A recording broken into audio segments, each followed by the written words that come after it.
Baik, kita langsung masuk ke soal yang pertama. Kreativitas merupakan salah satu karakteristik perkembangan intelektual murid SD, yang artinya kemampuan untuk A. Memecahkan masalah-masalah dalam kehidupan sehari-hari yang sering dilakukan dan menghasilkan kepuasan kepada dirinya sendiri dan orang lain. B. Penalaran yang menggunakan logika-logika yang dapat diterima oleh semua orang dan menghasilkan penyelesaian persoalan untuk mengambil keputusan. C. Berpikir tentang sesuatu dengan suatu cara yang baru dan tidak biasa serta menghasilkan penyelesaian yang unik terhadap berbagai persoalan. D. Mengembangkan ide-ide secara cerdas dalam rangka penyelesaian masalah-masalah yang dihadapi dalam kehidupan masa sekarang maupun masa yang akan datang. E. Proses menyelesaikan masalah yang sedang dihadapi dengan berbasis ide-ide yang diajarkan. Jadi jawabannya adalah option C, ya. Yaitu berpikir tentang sesuatu dengan suatu cara yang baru dan tidak biasa serta menghasilkan penyelesaian yang unik terhadap berbagai persoalan. Baik, kita lanjut ke soal berikutnya. Pernyataan di bawah ini merupakan karakteristik perkembangan peserta didik SD atau MI jika ditinjau dari aspek fisik, kecuali A. Menunjukkan variasi besar pada tinggi dan berat badan. B. Memiliki keterampilan fisik untuk memainkan permainan. C. Penambahan-penambahan dalam kemampuan motor halus. D. Memiliki kemampuan dalam mengangkat beban yang berat. E. Intonasi suara yang berubah. Kita lihat pembahasannya. Karakteristik perkembangan peserta didik SD atau AMI ditinjau dari aspek fisik antara lain mulai kehilangan gigi bayi namun tumbuh gigi baru. Ini khususnya yang kelas 7 ya, yang kelas 1 maaf. Memiliki dorongan dan energi secara eksplosif, mengulang kembali keterampilan-keterampilan secara tuntas, dan menyenangi olahraga secara berkelompok. Jadi, memiliki kemampuan dalam mengangkat beban yang berat bukan merupakan karakteristik perkembangan aspek fisik anak usia SD. Lanjut ke soal berikutnya. Pernyataan di bawah ini yang merupakan karakteristik perkembangan peserta didik SD ini jika ditinjau dari aspek sosial adalah A. Mulai menyukai teman sebaya sesama jenis. B. Berperan serta dalam permainan logika. C. Menyukai teman sebaya lawan jenis. D. Dapat bekerja dalam durasi waktu yang lama. E. Senang bermain dengan lingkungan sekitar. Jadi jawabannya ada di option A. Itu karakteristik perkembangan peserta didik SD atau MI ditinjau dari aspek sosial antara lain mulai dapat bekerja sama dalam kelompok, memiliki keasikan sendiri, dapat beradu argumentasi, dan menyukai teman sebaya sesama jenis. Jadi, mulai menyukai teman sebaya sesama jenis berperan serta dalam permainan logika dan menyukai teman sebaya lawan jenis bukan merupakan karakteristik perkembangan peserta SD. Jadi, menyukai teman lawan jenis itu adalah bukan merupakan karakteristik peserta didik SD. Kita lanjut ke soal berikutnya. Pernyataan di bawah ini yang merupakan karakteristik perkembangan peserta didik SD atau ini jika ditinjau dari aspek emosional kecuali A. Kesulitan memulai sesuatu, tapi jika berhasil akan bertahan sampai akhir. B. Menampakkan marah apabila mengalami kesulitan di sekolah. C. Mulai muncul perasaan simpati kepada orang lain yang lebih dewasa. D. Memiliki rasa humor yang diekspresikan dalam lelucon praktis. E. Bersedih saat mengalami beberapa kejadian atau musibah. Jadi jawabannya ada di option C. Kecuali mulai muncul perasaan simpati kepada orang yang lebih dewasa. Ini ada kata kecuali. Aspek emosional. Kita lihat pembahasannya. Karakteristik perkembangan emosional anak usia SD antara lain kesulitan memulai sesuatu tetapi jika berhasil akan bertahan sampai akhir, menampakkan marah apabila mengalami kesulitan di sekolah, memiliki rasa humor yang diekspresikan dalam lelucon praktis, dan memiliki rasa sensitif dan mudah tersinggung dalam intensitas yang ringan. Jadi, mulai muncul perasaan simpati kepada orang yang lebih dewasa bukan merupakan karakteristik perkembangan emosional anak usia SD. Kita lanjut ke soal berikutnya. Perkembangan perilaku moral dan perkembangan konsep moral merupakan fase-fase perkembangan moral yang harus dicapai seorang anak. Pada fase perkembangan perilaku moral, seorang anak belajar melalui cara-cara berikut kecuali A. Coba ralat atau trial and error. Kemudian B. Pendidikan langsung. C. Identifikasi. D. Observasi. E. Berekspresi. Jadi jawabannya adalah option B, yaitu observasi, kecuali ya. Perkembangan fase perilaku moral. Itu kata kuncinya. Kita lihat pembahasannya. Perkembangan moral anak terdiri atas dua fase, yaitu fase pertama perkembangan perilaku moral dan fase kedua adalah perkembangan konsep moral. Metode-metode yang digunakan agar anak mengalami fase perkembangan perilaku moral terdiri atas coba, ralat atau trial and error, pendidikan langsung, dan identifikasi. Kita lanjut ke soal berikutnya. Pada anak usia sekolah dasar sering disebut usia berkelompok. Pernyataan tersebut menunjukkan karakteristik perkembangan anak dalam aspek A. Sosial, B. Moral, C. Intelektual, D. Emosional, E. Religiusitas. Jadi jawabannya adalah option A ya. Karakteristik perkembangan aspek sosial anak usia SD antara lain anak berminat dalam kegiatan dengan teman sebaya, ingin menjadi bagian dari kelompok yang mengharapkan untuk dapat menyesuaikan diri dengan nilai dan perilaku, serta minat para anggota kelompok. Berdasarkan karakteristik perkembangan sosial tersebut, usia ini disebut juga usia berkelompok. Kita lanjut ke soal berikutnya. Pada mata pelajaran PKN, salah satu minat siswa usia sekolah dasar yang dapat teridentifikasi dalam proses pembelajaran adalah minat terhadap A. Masalah sosial, B. Bidang olahraga, C. Tubuh manusia, D. Kesehatan manusia, E. Perasaan kedaerahan. Jadi jawabannya adalah option A, yaitu masalah sosial. Ya, ini dia kata kuncinya. PKN itu banyak membahas masalah-masalah sosial. Kita lihat pembahasannya. Pelajaran PKN adalah salah satu cara guru untuk mengidentifikasi minat siswa terhadap masalah sosial. Substansi kajian dalam mata pelajaran PKN sangat berhubungan dengan minat-minat siswa terhadap masalah sosial, bukan bidang olahraga atau kesehatan atau tubuh manusia. Kita lanjut ke soal berikutnya.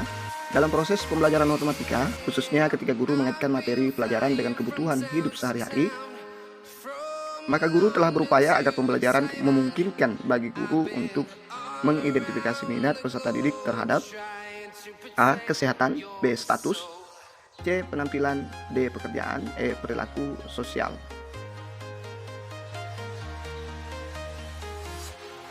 Jadi jawabannya adalah option D.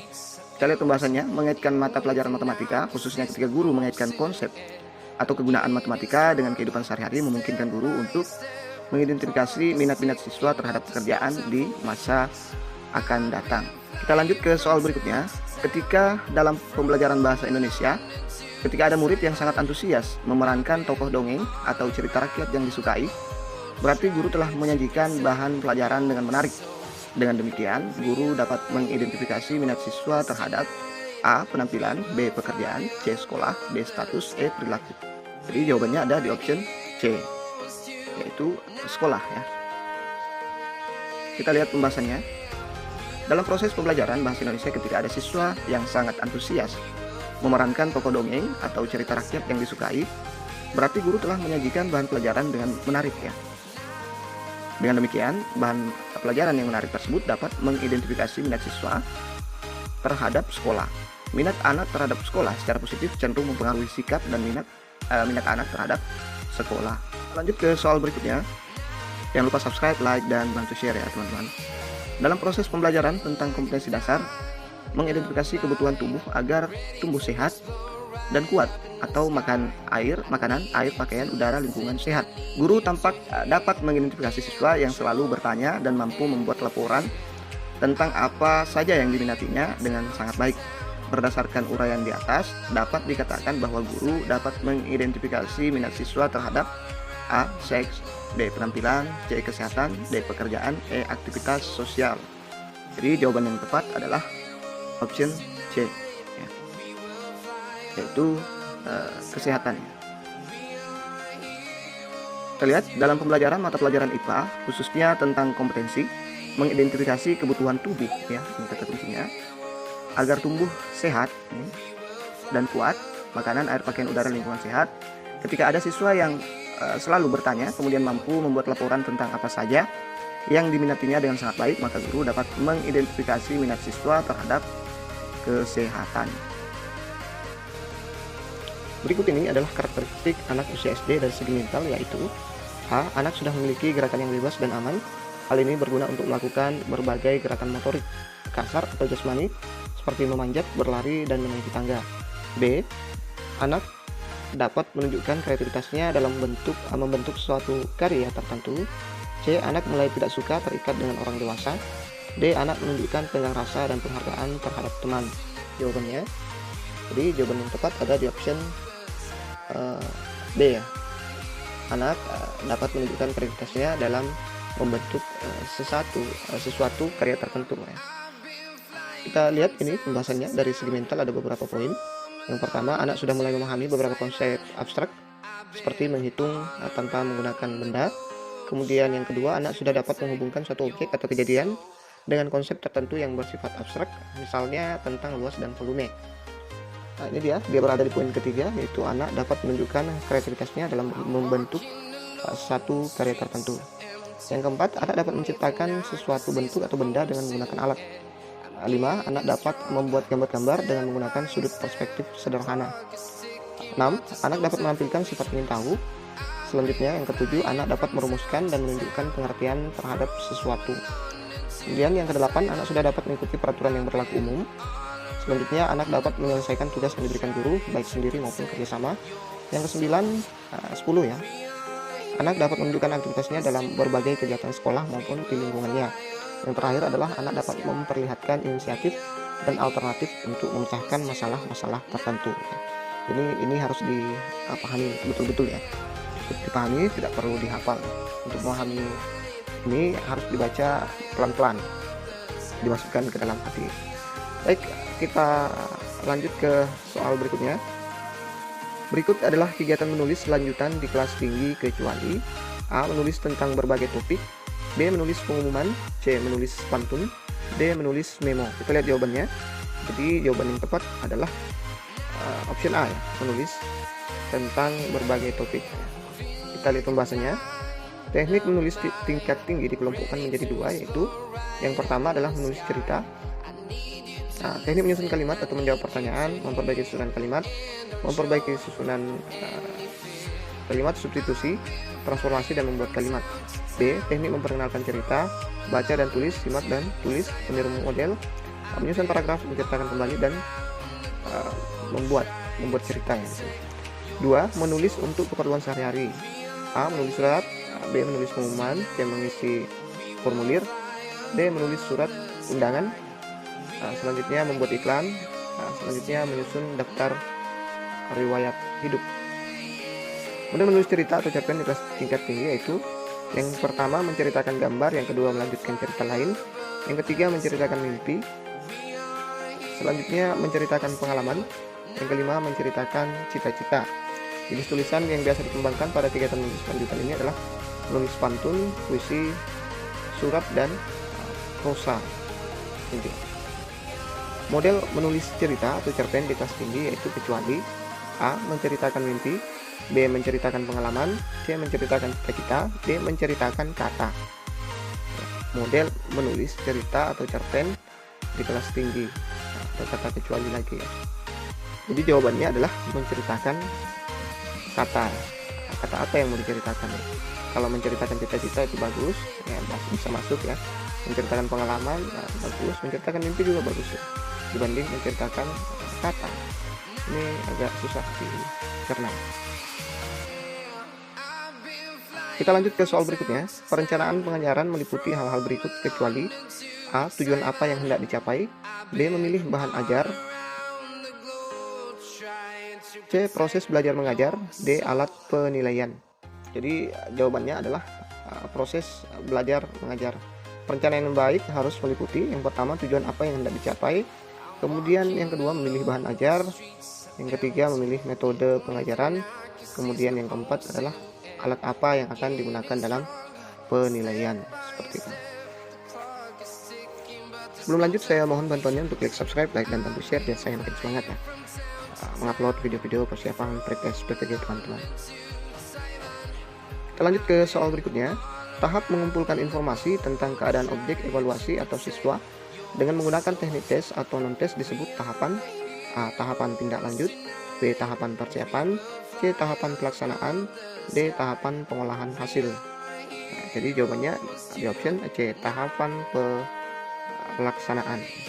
Kita lihat tahapan dalam evaluasi pembelajaran, yaitu 1. Tahapan persiapan atau tahap untuk menentukan objek evaluasi akan dievaluasi menggunakan metode apa, tes atau non-tes. Nah, teknik tes yaitu teknik evaluasi dengan memberikan tes kepada siswa seperti tes tulis, tes lisan, angket, wawancara.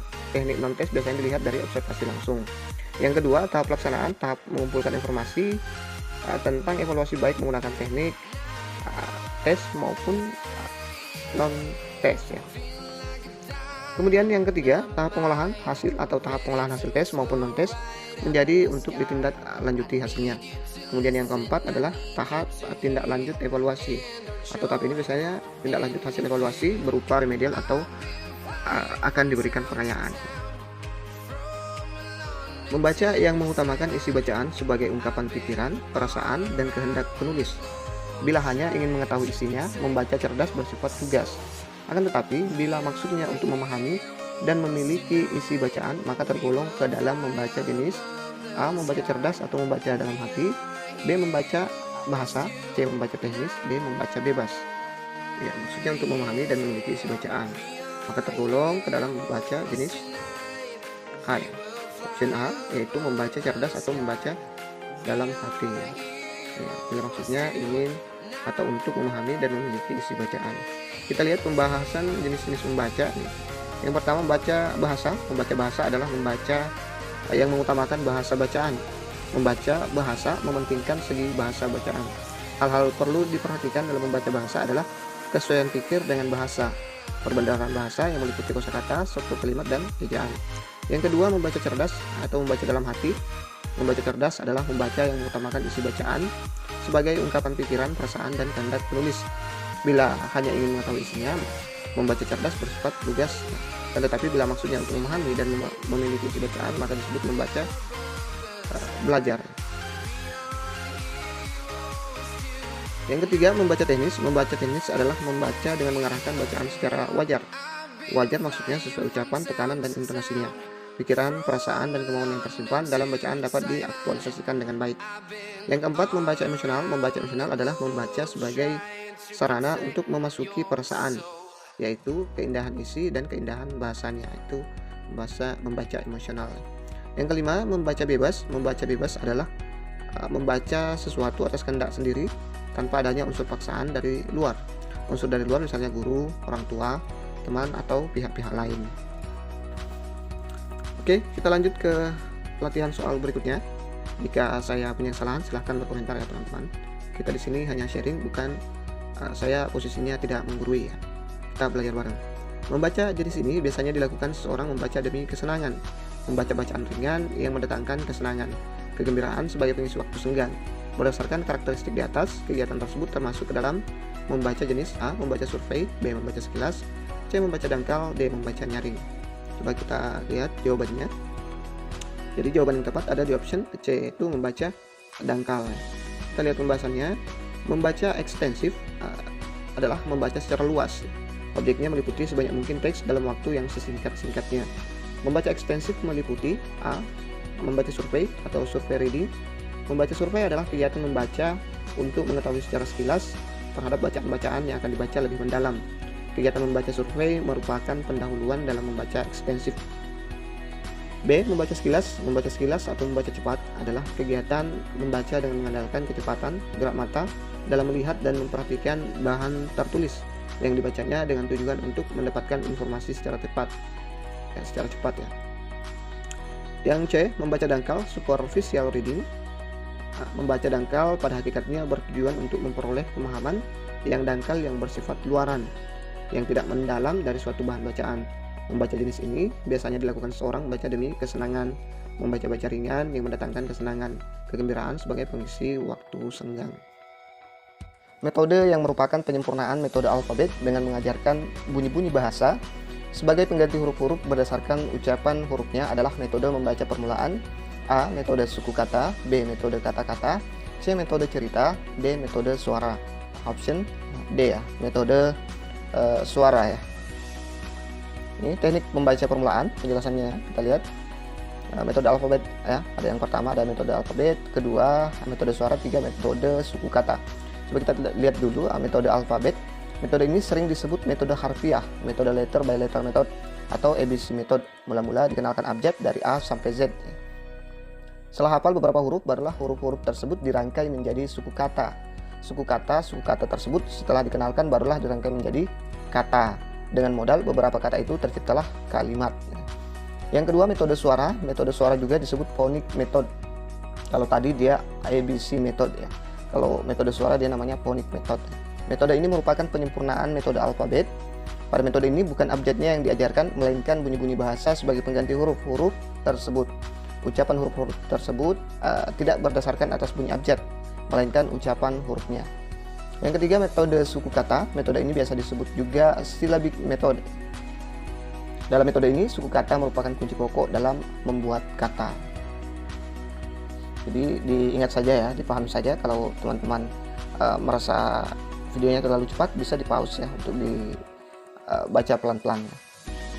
Metode suku kata sebenarnya suatu metode pengajaran membaca permulaan yang didasarkan atas kata-kata dianalisis menjadi suku kata. Suku kata tersebut disintesiskan ya, kembali menjadi kata-kata. Yang keempat, metode kata-kata ya. Jadi ada metode kata-kata. Pelaksanaan metode ini selalu diawali dengan kata-kata tertulis, dada, gigi, buku, dan lain-lain. Setelah kata-kata itu dikenalkan, kata-kata tersebut dianalisis atas suku katanya. Selanjutnya, suku kata itu dianalisis lagi atas huruf-hurufnya. Barulah huruf-huruf itu digabungkan kembali dalam bentuk kata semula. Yang kelima, metode cerita. Pelaksanaan metode cerita dalam mengajarkan membaca permulaan diawali dengan menghafalkan cerita atau sebuah puisi. Cerita atau puisi itu diuraikan atas kalimat-kalimatnya sampai pada kata-katanya. Dalam mengucapkan kata-kata, metode ini menggunakan kata-kata fonetik. Yang keenam, ada metode struktural analitik sintetik atau biasa disingkat dengan SAS. Adapun contoh pelaksanaan metode SAS sebagai berikut. Bagian teman-teman kemarin ada yang bertanya, ada yang bingung kenapa jawabannya di situ beda, sedangkan di sini jawabannya SAS. Nah, saya harap teman-teman simak baik-baik penjelasan tentang SAS. Jadi saya juga manusia biasa, kadang melakukan kesalahan ya. Jadi silahkan disimak. Mula-mula diberikan kalimat secara keseluruhan. Kalimat itu diuraikan atas kata-kata yang mendukungnya. Dari kata-kata itu kita ceraikan atas suku-suku kata dan akhirnya atas huruf-hurufnya. Kemudian huruf-huruf itu kita sintesiskan kembali menjadi suku kata. Suku kata menjadi kata dan kata menjadi kalimat. Oke, kita lanjut ke soal berikutnya. Jangan lupa subscribe dan berkomentar lah ya teman-teman. Model pembelajaran menulis cerita atau cerpen di SD meliputi hal-hal berikut, kecuali A. Menceritakan gambar, B. Melanjutkan cerita, C. Menceritakan pengalaman, D. Mendeskripsikan cerita. Ya, ini model pembelajaran menulis cerpen ya di SD, meliputi hal-hal kecuali, berarti yang tidak termasuk hal-hal yang termasuk model pembelajaran menulis cerpen di SD. Ya, jawabannya ada di option D, mendeskripsikan cerita. Model pembelajaran menulis cerita atau cerpen di SD meliputi menceritakan gambar, melanjutkan cerita lain, menceritakan mimpi, menceritakan pengalaman, dan menceritakan cita-cita. Nah, ini termasuk melanjutkan cerita, menceritakan pengalaman, dan ini tidak termasuk ke dalam model pembelajaran menulis di SD ya. Jadi yang masuk itu hanya menceritakan gambar, cerita orang lain, melanjutkan cerita orang lain, menceritakan mimpi juga ya, menceritakan pengalaman, dan menceritakan cita-citanya. Kita lanjut ke soal berikutnya. Jangan lupa subscribe, like, dan berkomentar lah ya. Ini ada 1. Menulis huruf lepas, 2. Merangkaikan huruf lepas menjadi suku kata, 3. Merangkaikan suku kata menjadi kata, 4. Menyusun kata menjadi kalimat. Zaujak 1996 halaman 4. Tahapan di atas adalah teknik menulis permulaan dengan metode A. Metode eja, B. Metode kata lembaga, C. Metode SAS, D. Metode global. Ya, kira-kira dia yang keempat elemen ini dia masuk di metode apa teman-teman? Tahapan metode apa? Apakah metode eja, kata lembaga, SAS, ataupun metode global? Coba kita lihat jawabannya. Oh, ternyata dia masuk di metode eja ya. Kita lihat pembahasannya. Metode dengan pembelajaran menulis permulaan. Ada A, metode eja. Jadi kalau saya salah pilih, teman-teman bisa lihat penjelasannya di sini tentang metode-metode yang akan kita bahas satu persatu ini ya. Metode eja didasarkan pada pendekatan harfiah. Artinya belajar membaca dan menulis dimulai dari huruf-huruf yang dirangkaikan menjadi suku kata. Oleh karena itu, pengajaran dimulai dari pengenalan huruf-huruf. Demikian halnya dengan pengajaran menulis dimulai dari huruf lepas dengan langkah-langkah sebagai berikut. 1. Menulis huruf lepas. 2. Merangkaikan huruf lepas menjadi suku kata. 3. Merangkaikan suku kata menjadi kata. 4. Menyusun kata menjadi kalimat. Jadi ini semua masuk ke dalam tahapan metode eja. Kita lanjut ke metode kata lembaga. Ini ada metode kata lembaga. Metode kata lembaga dimulai dengan mengajar dengan langkah-langkah sebagai berikut. Yang pertama, mengenalkan kata, merangkai kata antar suku kata, menguraikan suku kata atas huruf-hurufnya, menggabungkan huruf menjadi kata. Kalau tadi dia menggabungkan kata menjadi kalimat ya. Sama-sama zaufak ya, zaujak ya, zaujak ya. Ini sama-sama tapi pengertiannya beda ya. Ada mengenalkan kata, kalau tadi dia mengenalkan menulis huruf lepas ya. Kemudian ada metode global. Ini metode global memulai pengajaran membaca dan menulis permulaan dengan membaca kalimat secara utuh yang ada di bawah gambar. Menguraikan kalimat dengan kata-kata, menguraikan kata-kata menjadi suku kata. Zaujak 1996 halaman 6. Nah, ini lengkap di buku Zaujak ini ya. Mulai dari halaman 4, 5, 6. Kemudian metode SAS atau biasa disebut SAS. Menurut Supriyadi 1996 halaman 334 sampai 335, pengertian metode SAS adalah suatu pendekatan cerita disertai dengan gambar yang di dalamnya terkandung unsur analitik sintetik. Metode SAS menurut Zaujak 1996 halaman 8 adalah suatu pembelajaran menulis permulaan yang didasarkan atas pendekatan cerita, yakni cara memulai mengajar menulis dengan menampil cerita yang diambil dari dialog siswa dan guru atau siswa dengan siswa. Teknik pelaksanaan pembelajaran metode SAS yakni keterampilan menulis kartu huruf, kartu suku kata, kartu kata, dan kartu kalimat. Sementara sebagian siswa mencari huruf, suku kata, dan kata. Guru dan sebagian siswa menempel kata-kata yang tersusun sehingga menjadi kalimat yang berarti. Ya, itu menurut Subhana. Proses operasional metode SAS mempunyai langkah-langkah dengan urutan sebagai berikut. Nah, ini dia urutan dari atau langkah-langkah dari SAS. Struktur yaitu menampilkan keseluruhan, analitik yaitu melakukan proses penguraian, sintetik yaitu melakukan penggalan pada struktur semula.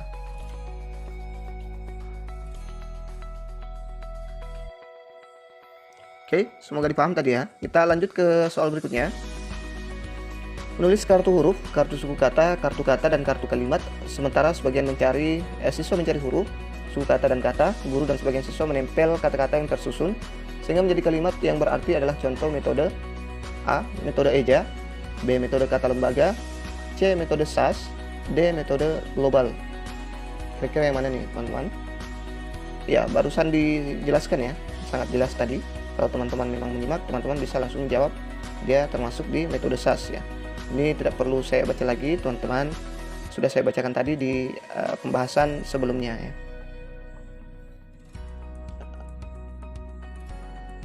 Ini dia ya, bagian ini ya.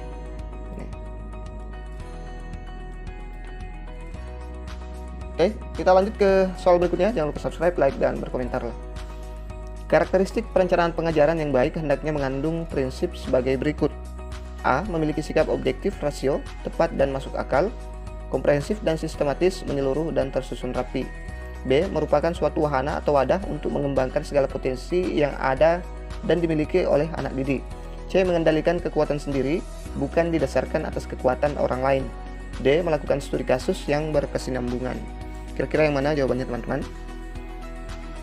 Ya, karakteristik perencanaan pengajaran yang baik hendaknya mengandung prinsip yang mana kira-kira? Ya, jadi jawaban yang tepat adalah hendaknya mengandung prinsip memiliki sikap objektif, rasio, tepat dan masuk akal ya, komprehensif dan sistematis, menyeluruh dan tersusun rapi. Itu bisa dikatakan karakteristik perencanaan pengajaran yang baik ya. Ya, harus memenuhi prinsip objektif, rasio dan komprehensif serta sistematis. Kita lihat pembahasannya. Menurut Ahlan dan Rahman 1997 halaman 7, karakteristik perencanaan pengajaran yang baik hendaknya mengandung prinsip sebagai berikut. A. Mengembangkan hubungan interaksi yang baik di antara sesama manusia, dalam hal ini siswa dan guru serta personal terkait. B. Merupakan suatu wahana atau wadah untuk mengembangkan segala potensi yang ada dan dimiliki oleh anak didik. C. Memiliki sikap objektif, rasio atau tepat dan masuk akal, komprehensif dan sistematis, atau menyeluruh dan tersusun rapi ya. Jadi dia ada di bagian C ya. D. Mengendalikan kekuatan sendiri, bukan didasarkan atas kekuatan orang lain, didukung oleh fakta dan data yang menunjang pencapaian tujuan yang telah dirumuskan. E. Fleksibel dan dinamis, artinya mudah disesuaikan dengan keadaan serta perkembangan ke arah yang lebih baik dan maju. Jadi ini dia menurut Ahlan dan Rahman hendaknya prinsipnya hendaknya mengandung prinsip keempat prinsip ini ya. Kalau ini dia kurang lengkap ya. Sebenarnya ini benar sepotong ya.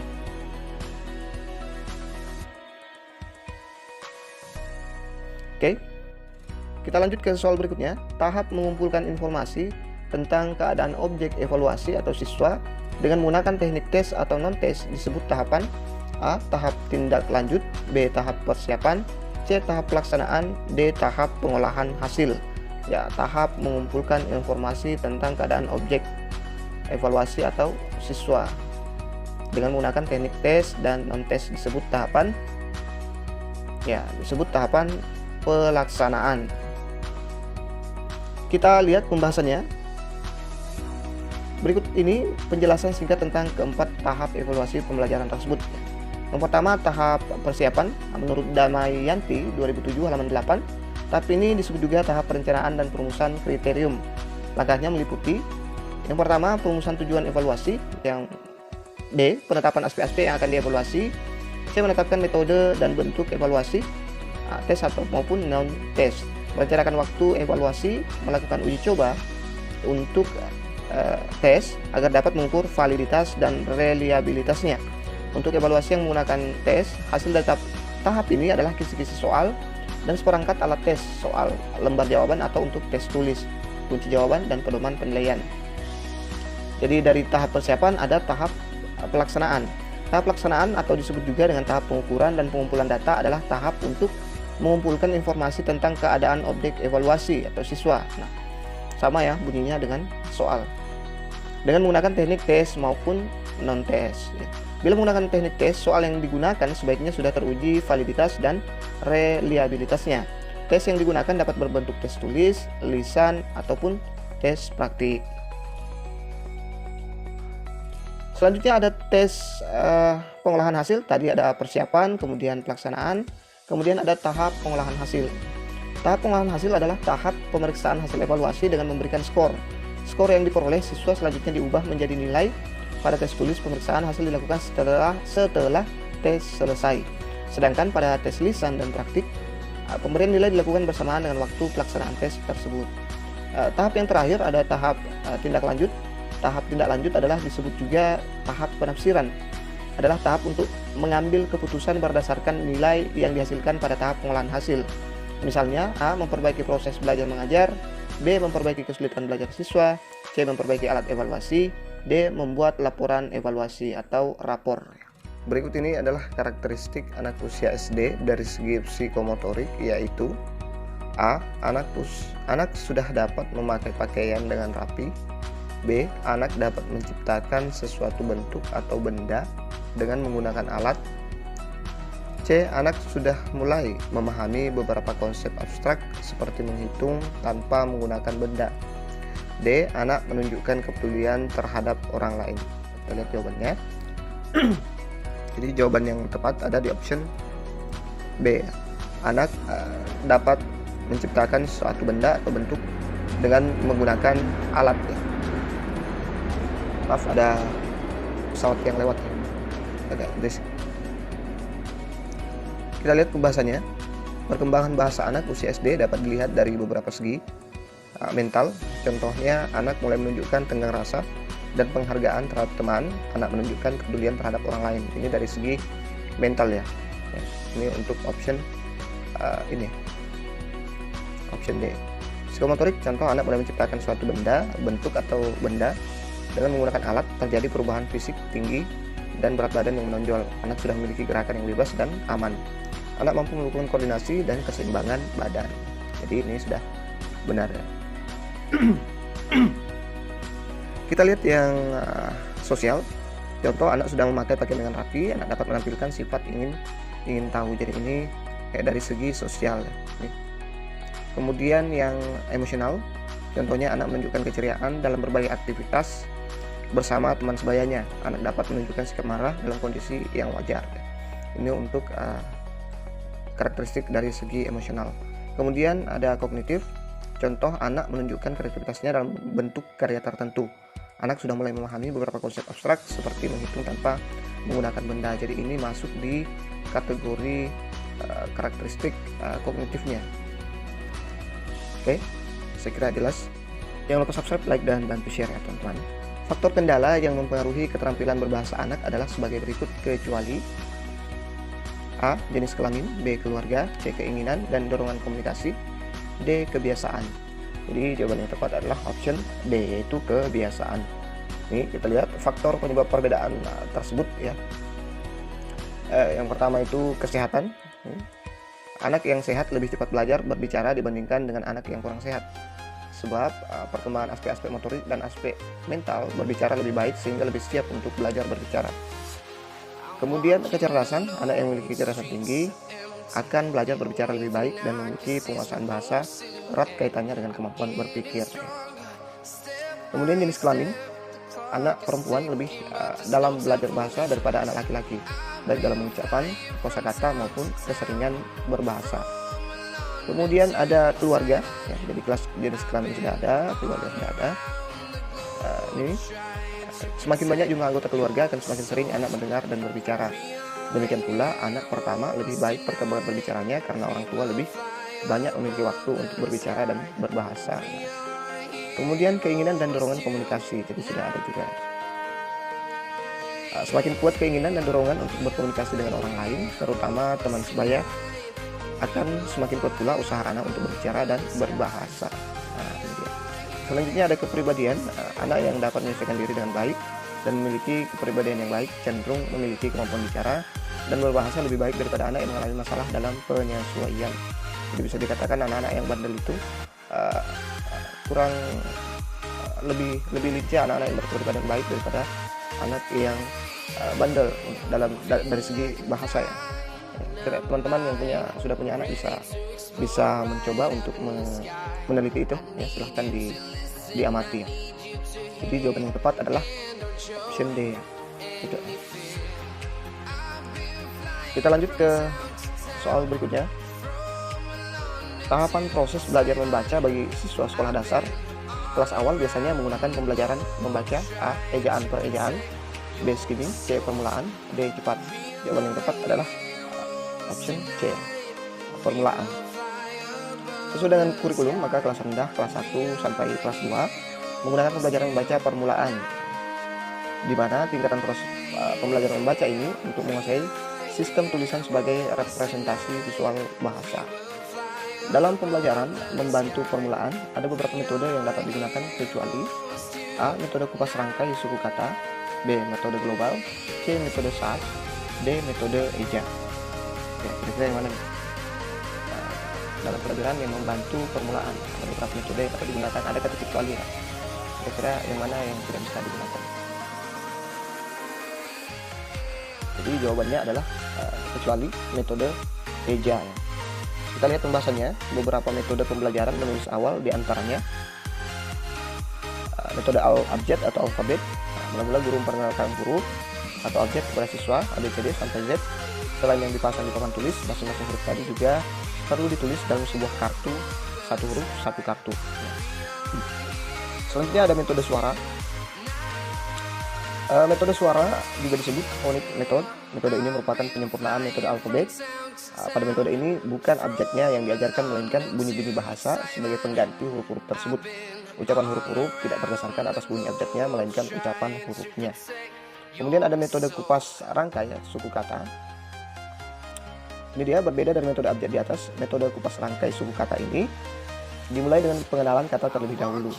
Misalnya mama, kita perlu juga menjelaskan arti kata mama itu kepada siswa agar mereka mendapatkan makna dari apa yang dipelajari. Jadi selain diajarkan kata mama, dia juga diajarkan arti kata mama itu sendiri agar pembelajarannya bermakna.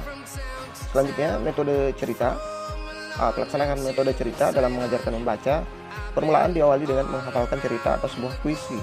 Cerita atau puisi itu diuraikan atas kalimat-kalimatnya sampai pada kata-katanya. Dalam mengucapkan kata-kata, metode ini menggunakan kata-kata fonetik. Selanjutnya ada metode global. Menurut teori Gestalt, suatu kesatuan lebih bermakna daripada bagian-bagian. Metode global dimulai dengan mengenalkan kalimat utuh kepada siswa. Contohnya, ibu makan nasi disertai gambar. Anak membaca tulisan tersebut, baru guru menjelaskan huruf-huruf yang dirangkai membentuk satu kata, dan kalimat. Kemudian ada metode SAS, struktur analisa sintesa. Struktural analisa sintesa. Metode SAS dilaksanakan dengan menggunakan kartu kalimat dan papan flanel. Mula-mula guru menunjukkan gambar kepada siswa, atau jika benda asli bisa dihadirkan, tentunya lebih baik jika benda asli ditunjukkan terlebih dahulu. Dalam soal di atas ada metode eja. Metode eja adalah metode dalam menulis, bukan dalam membaca. Mula-mula diberikan kalimat secara keseluruhan. Kalimat itu diuraikan atas kata-kata yang mendukungnya. Dari kata-kata itu kita ceraikan atas suku-suku katanya, dan akhirnya atas huruf-hurufnya. Kemudian huruf-huruf itu kita sintetiskan kembali menjadi suku kata. Suku kata menjadi kata, dan kata menjadi kalimat. Berdasarkan studi kasus, metode membaca permulaan yang tepat digunakan adalah A. Metode alfabet, B. Metode suku kata, C. Metode SAS, D. Metode global. Kata itu ini diberikan kalimat secara keseluruhan, kemudian diuraikan atas kata-kata yang mendukungnya. Kemudian kata-kata itu diceraikan menjadi suku-suku kata, kemudian diceraikan lagi menjadi huruf-huruf ya. Kemudian huruf-huruf itu kita sintesiskan kembali menjadi suku kata, dan kemudian menjadi kata, dan kembali lagi menjadi kalimat. Kita lihat jawabannya. Jadi jawabannya ada di option D, yaitu menggunakan metode global. Sama dengan penjelasan tadi yang sudah saya jelaskan di atas. Metode global menurut teori Gestalt ini, suatu satuan lebih bermakna daripada bagian-bagian. Metode global dimulai dengan mengenalkan kalimat utuh kepada siswa, contohnya ibu makan nasi disertai gambar ya. Nah, membaca tulisan tersebut, baru guru menjelaskan huruf-huruf yang dirangkai membentuk suku kata, dan kalimat. Jadi ini lebih cocok ke metode global yang sejalan dengan teori Gestalt. Seperti itu.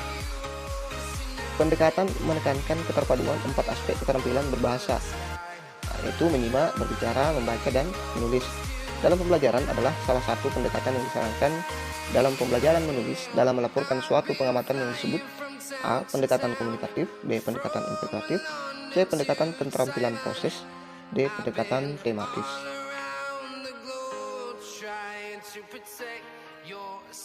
Nah, ini kata kuncinya, keterpaduan 4 aspek. Pendekatan apakah itu?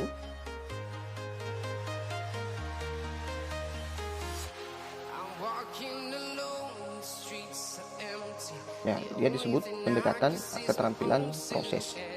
Kita lihat pembahasannya. Pendekatan komunikatif tampak pada butir pembelajaran. Misalnya, ini ya, mendeskripsikan suatu benda, menulis surat, dan membuat iklan. Itu dia pendekatan komunikatif ya. Sedangkan pendekatan integratif tampak pada butir pembelajaran, misalnya menceritakan pengalaman yang menarik, menuliskan suatu peristiwa sederhana, membaca bacaan, kemudian membuat ikhtisar dan meringkas cerita yang didengar. Kemudian ada pendekatan keterampilan proses, tampak pada butir pembelajaran, misal melaporkan hasil kunjungan, menyusun laporan pengamatan, kemudian membuat iklan, dan menyusun kalimat acak menjadi paragraf terpadu. Kemudian ada satu yang terlewat ini, tematis ya. Nah, pendekatan tematis itu menyusun naskah sambutan.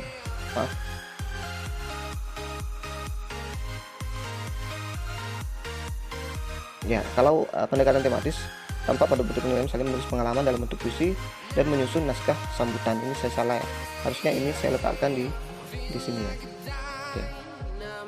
Jadi jawaban yang tepat adalah pendekatan keterampilan proses ya. Pendekatan yang disarankan dalam pembelajaran menulis dalam melaporkan suatu pengamatan ya. Ini dia. Oke. Kita lanjut ke soal berikutnya. Teknik menulis cerita terdiri atas hal-hal sebagai berikut, kecuali A. Menjawab pertanyaan, B. Membuat kalimat, C. Substitusi, D. Persuasi. Teknik menulis cerita terdiri atas hal-hal sebagai berikut, kecuali. Ini ada beberapa teknik, kecuali ada satu yang bukan termasuk teknik dalam menulis cerita. Kita lihat jawabannya. Jadi jawaban yang tepat adalah option D, ada kata kecuali. Ini dia pembahasannya. Teknik menyusun cerita dapat dilakukan dengan yang pertama, menjawab pertanyaan, ya, sudah betul. Kemudian melengkapi kalimat, kemudian memperbaiki susunan kalimat, kemudian memperluas kalimat, ada substitusi, ya, ada transformasi, dan yang terakhir adalah membuat kalimat. Jadi yang tidak termasuk teknik menulis cerita atau menyusun cerita adalah persuasi ya. Jadi ini ya jawabannya tepat. Anak dapat menunjukkan sikap marah dalam kondisi yang wajar adalah karakteristik perkembangan bahasa anak usia SD ditinjau dari segi A. Mental, B. Psikomotorik, C. Kognitif, E. Emosional. Ya, sangat jelas kata kuncinya. Jadi jawabannya adalah ditinjau dari segi emosional. Marah itu kan berhubungan dengan emosi, ya. Jadi sangat bisa ditebak jawabannya, teman-teman. Jadi intinya harus juga jeli melihat kata kunci yang ada di soal, tanpa perlu kita hafal yang ada di sini dari segi sosial emosional. Tapi tidak apa-apa, saya bahas ya. Segi sosial atau emosionalitas. Yang pertama, anak mulai tidak suka terikat dengan orang dewasa. Selanjutnya, anak dapat menunjukkan penghargaan terhadap guru atau orang dewasa lainnya. Selanjutnya, anak dapat menunjukkan sikap empati terhadap suatu kondisi. Sudah bisa berempati ya. Anak menunjukkan keceriaan dalam berbagai aktivitas bersama kelompok teman sebaya. Anak dapat menunjukkan sikap marah dalam kondisi yang wajar. Sudah ada di sini ya, di soal ya. Anak menunjukkan kepedulian terhadap orang lain, sudah bisa peduli. Anak menunjukkan tenggang rasa dan penghargaan terhadap teman. Anak menunjukkan rasa solidaritas terhadap teman sekelompoknya. Anak telah memiliki kemauan untuk menceritakan sesuatu kepada teman-temannya. Itu dia segi sosial hingga emosionalitas anak usia SD. Kita lanjut ke soal berikut ya. Jangan lupa subscribe, like, dan bantu share. Karangan narasi yang berusaha untuk memberikan suatu maksud tertentu, menyampaikan suatu amanat terselubung kepada para pembaca atau pendengar sehingga tampak seolah-olah melihat disebut A. Narasi informatif, B. Narasi ekspositori, C. Narasi sugestif, D. Narasi artistik. Ya, ini seolah-olah pendengarnya itu atau pembacanya seolah-olah melihat ya, berada dalam dunia nyata, seolah-olah benar-benar merasakan. Kira-kira yang mana jawabannya? Ya, benar sekali. Jadi jawabannya adalah dia termasuk narasi sugestif, membuat kita terhanyut, kemudian merasa benar-benar mengalami apa yang kita baca ataupun apa yang kita dengar, seolah-olah kita mengalami sebuah kenyataan, seolah melihat langsung. Kita lihat pembahasannya. Ini dia pembahasan jenis-jenis wacana narasi. Jadi ada beberapa jenis wacana narasi. Yang A, narasi ekspositorik atau narasi teknis. Narasi ekspositorik adalah narasi yang memiliki sasaran penyampaian informasi secara tepat tentang suatu peristiwa dengan tujuan memperluas pengetahuan orang tentang kisah seseorang. Dalam narasi ekspositorik, penulis menceritakan suatu peristiwa berdasarkan data yang sebenarnya. Pelaku yang ditonjolkan biasanya satu orang. Pelaku diceritakan mulai dari kecil sampai saat ini, sampai terakhir dalam kehidupannya. Karangan narasi ini diwarnai oleh eksposisi. Maka ketentuan eksposisi juga berlaku pada penulisan narasi ekspositorik. Ketentuan ini berkaitan dengan penggunaan bahasa yang logis berdasarkan fakta yang ada, tidak memasukkan unsur sugestif atau bersifat objektif. Itu dia pengertian dari narasi ekspositorik. Kemudian yang B, ada narasi sugestif. Narasi sugestif adalah narasi yang berusaha untuk memberikan suatu maksud tertentu, menyampaikan suatu amanat terselubung kepada para pembaca atau pendengar sehingga tampak seolah-olah melihat. Nah, inilah yang ada di soal tadi ya. Jadi dia termasuk narasi sugestif. Pendekatan untuk mendapat tanggapan emosional pembaca ataupun kesan pembaca adalah contoh pendekatan deskripsi jenis A. Pendekatan ekspositori, B. Pendekatan impresionistik, C. Pendekatan menurut sikap pengarang, D. Pendekatan realistik. Ya, pendekatan untuk mendapat tanggapan emosional pembaca atau kesan pembaca. Oke, jadi jawabannya adalah pendekatan impresionistik. Nah, itu dia. Dia termasuk contoh pendekatan deskripsi jenis pendekatan impresionistik ya, untuk mendapat kesan pembaca atau emosi pembaca. Kita lihat jenis-jenis pendekatan deskripsi. Ada ini dia jenis-jenis pendekatan deskripsi. Yang pertama, pendekatan ekspositoris. Nah, kita berusaha agar deskripsi yang kita buat dapat memberi keterangan sesuai dengan keadaan yang sebenarnya sehingga pembaca dapat seolah-olah ikut melihat atau merasakan objek yang kita deskripsikan. Berisi daftar detail sesuatu secara lengkap atau agak lengkap sehingga pembaca dengan penalarannya dapat memperoleh kesan keseluruhan tentang sesuatu. Efek pemerolehan kesan tersebut lebih banyak didasarkan atas proses penalaran daripada emosional. Selanjutnya, yang kedua, pendekatan impresionistik. Untuk mendapatkan tanggapan emosional pembaca ataupun kesan pembaca, corak deskripsi ini diantaranya juga ditentukan oleh macam kesan apa yang diinginkan oleh penulisnya. Dan yang pendekatan terakhir ya, atau yang ketiga, menurut sikap pengarang, pendekatan ini sangat bergantung kepada tujuan yang ingin dicapai, sifat objek serta pembaca deskripsinya.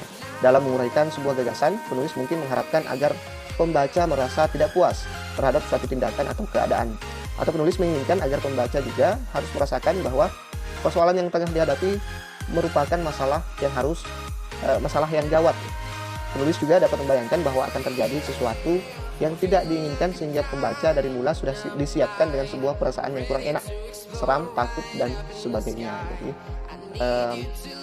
ada 3 jenis pendekatan deskripsi. Yang pertama pendekatan ekspositoris. Silahkan di pause videonya, dibaca-baca ulang kalau teman-teman belum paham betul perbedaan dari ketiga pendekatan ini ya, teman-teman. Soal selanjutnya, 1. Menentukan tema atau amanat apa yang akan disampaikan. 2. Menetapkan sasaran pembaca. 3. Merancang peristiwa-peristiwa utama yang akan ditampilkan dalam bentuk skema perkembangan dan akhir cerita. 4. Memerinci peristiwa-peristiwa utama ke dalam detail-detail peristiwa sebagai pendukung cerita.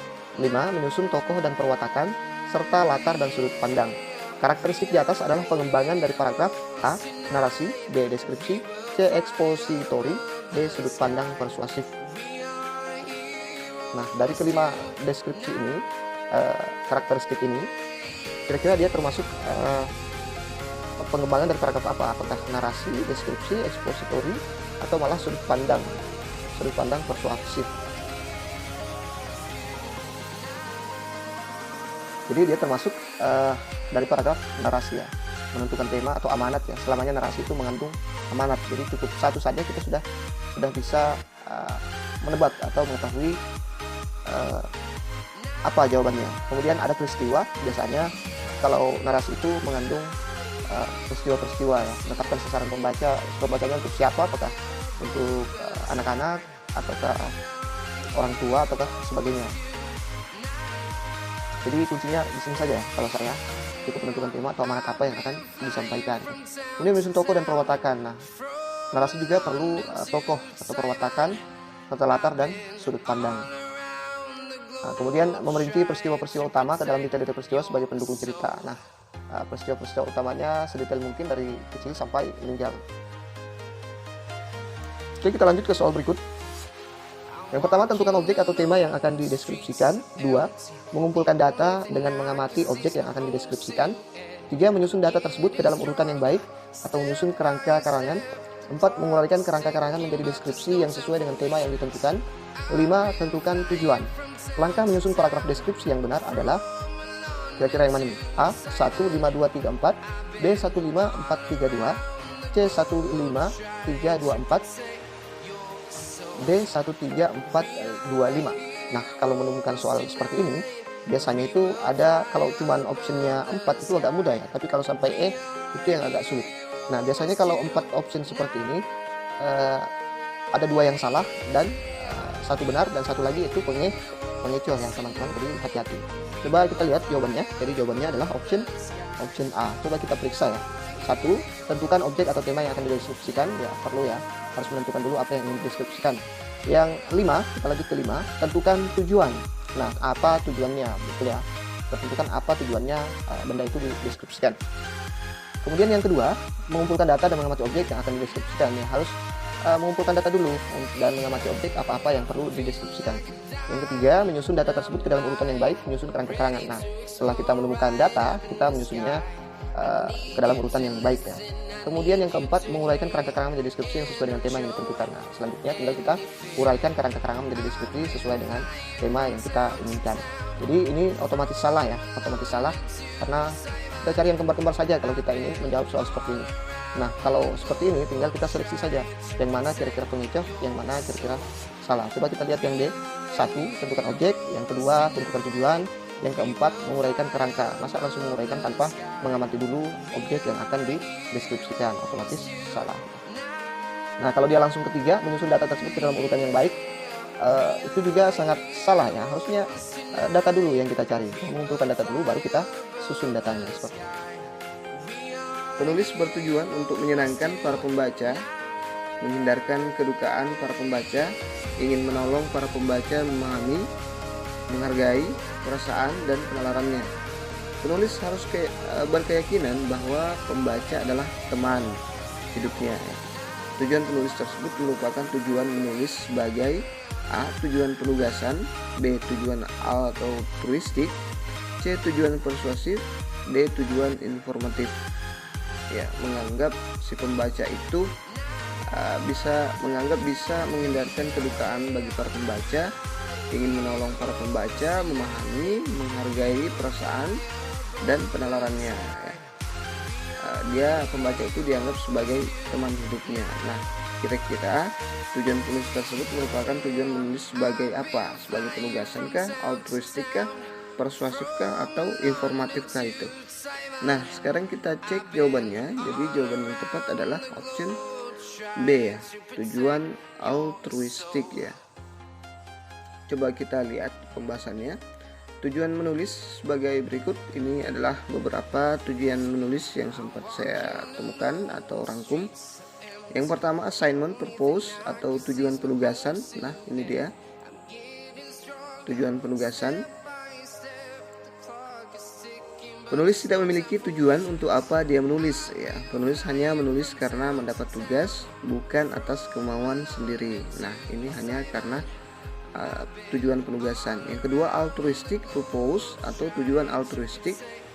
Penulis bertujuan untuk menyenangkan para pembaca, menghindarkan kedukaan para pembaca, ingin menolong para pembaca, memahami, menghargai perasaan dan penalarannya. Penulis harus berkeyakinan bahwa pembaca adalah teman hidupnya. Nah, ini yang dimaksud dengan tujuan altruistik atau altruistic purpose ya. Kemudian yang ketiga, persuasive purpose, tujuan persuasif, mendorong atau menarik perhatian pembaca agar mau menerima informasi yang disampaikan oleh penulis atau mempengaruhi pembaca. Jadi kalau persuasif dia mendorong atau menarik perhatian pembaca agar mau menerima informasi yang disampaikan oleh penulis atau mempengaruhi pembaca. Kemudian yang keempat ada informational purpose, tujuan informatif atau penerangan, memberikan informasi atau keterangan kepada pembaca. Yang kelima, self-expressive purpose, tujuan pernyataan diri ya. Penulis berusaha untuk memperkenalkan atau menyatakan diri sendiri kepada para pembaca ya. Sama dengan pengalaman pribadi ya, menceritakan pengalaman pribadi. Kemudian yang keenam, creative purpose, tujuan kreatif atau artistik, yang mana penulis bertujuan agar para pembaca dapat menilai nilai artistik atau keindahan, terharu dengan membaca tulisan si penulis. Yang ketujuh, problem solving purpose, tujuan pemecahan masalah ya. Penulis berusaha memecahkan suatu masalah yang dihadapi. Ini sama dengan mungkin sama dengan fiksi ya, atau buku-buku fiksi yang lain. Dia membuat masalah kemudian memecahkan masalah itu sendiri. Oke, kita lanjut ke soal berikutnya. Unsur-unsur penting dalam sebuah narasi adalah A. Kejadian, B. Tokoh, C. Alur, D. Penulis. Nah, yang manakah yang termasuk di sini unsur-unsur dalam sebuah narasi? Apakah kejadian, tokoh, alur, atau malah penulis? Saya yakin teman-teman paham ini. Jadi jawaban yang tepat adalah option D. Jadi yang tidak termasuk dalam unsur sebuah narasi adalah penulis. Penulis tidak termasuk dalam unsur narasi. Yang termasuk itu yang tiga ini ya. Unsur-unsur penting dalam sebuah narasi adalah kejadian. Yang pertama ada kejadian, yang kedua siapa tokohnya, kemudian apa masalahnya, konflik ya, kemudian apa pesan yang bisa diambil, kemudian alurnya seperti apa, latar yang terdiri atas latar waktu, di mana, kapan terjadinya, tempatnya di mana, dan suasananya seperti apa. Nah, inilah unsur-unsur yang penting dalam sebuah narasi. Jadi perlu dipahami.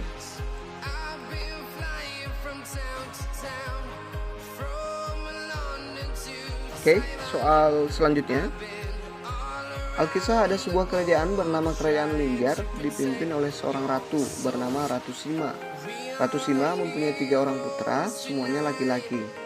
Putra pertama dan keduanya lahir kembar bernama Pangeran Seta dan Pangeran Seto. Jadi Pangeran Seta dan Pangeran Seto ini adalah putra pertama dari Ratu Sima, tapi mereka kembar ya, ada Seta dan Seto.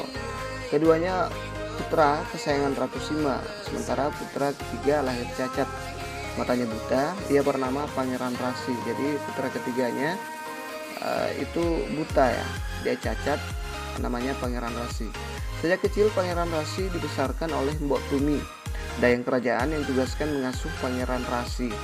Mereka hidup bahagia,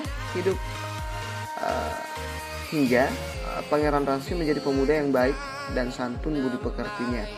Kemarau terus melanda kerajaan Linggar, seluruh rakyat sangat berharap turunnya hujan. Kerajaan Linggar kekeringan, ada yang mengatakan kerajaan Linggar terkena hukuman karena keserakahan Pangeran Seta dan Pangeran Seto yang menebang pohon di hutan Randu Alas, yaitu hutan yang tumbuh di samping kerajaan Linggar. Seluruh rakyat ada yang berani melaporkan keserakahan kedua pangeran kembar itu.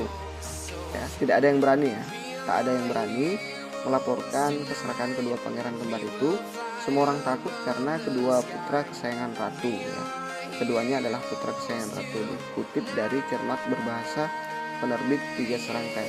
Nah, di sini kisahnya kerajaan Linggar Jati ini terkena musibah kemarau yang memanjang ya, atau musibah kekeringan ya. Karena keserakahan dari dua pangeran kembar ini, Pangeran Seto dan Pangeran Seta. Dia serakah menebang pohon hutan yang berada di samping kerajaan Linggar ya. Nah, amanat yang dapat kita petik dari cerita tersebut adalah: A. Kita tidak boleh menyombongkan kelebihan yang kita miliki. B. Kita tidak boleh memamerkan kekurangan kita. C. Kesabaran dan ketabahan hati akan mendatangkan kebaikan. D. Kita harus membanggakan diri sendiri supaya percaya diri. Kira-kira apa amanat dari kisah yang ada di atas ini? Kisah kerajaan Linggar Jati ini.